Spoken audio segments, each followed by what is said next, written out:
30 तारखेला रात्री 10:30च्या दरम्यान सेरिस अँथोनी नामक एक व्यक्ती आहे, त्यांचं उत्कर्ष नगरमध्ये एक ऑफिस आहे.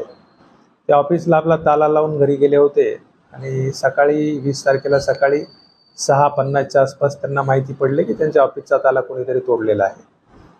मग आम्ही त्या ठिकाणी गेलो आणि त्याची माहिती घेतली असता त्यांच्या बाजूचं फास्ट फूडचं दुकान पण फोडलेलं होतं. याबाबत पोलीस स्टेशनचे DB स्टाफपैकी पोलीस हवालदार बलजीत आणि त्यांच्या टीमने याची पूर्ण माहिती घेऊन CCTV फुटेज चेक करून आरोपींचा शोध घेतला. यामध्ये एकूण 3 आरोपी अटक करून त्यांच्याकडून गुन्ह्यातील जो मुद्देमाल आहे त्यापैकी एक लॅपटॉप आणि 2,500 रुपये कॅश अद्यापपर्यंत जप्त केलेले आहेत. बाकी तपास सुरू आहे. यामध्ये 3 आरोपी आहेत. एक अजय सारवण आहे, राहुल पंचेश्वर आणि गौरव वाहने अशा 3 आरोपींना अटक केलेलं आहे. राहुल पंचेश्वर आहे जो रेकॉर्डवरचा आरोपी आहे घरफोडीमधला. बाकी इतरांच्या बद्दल अजून काही रेकॉर्ड मिळालेलं नाही.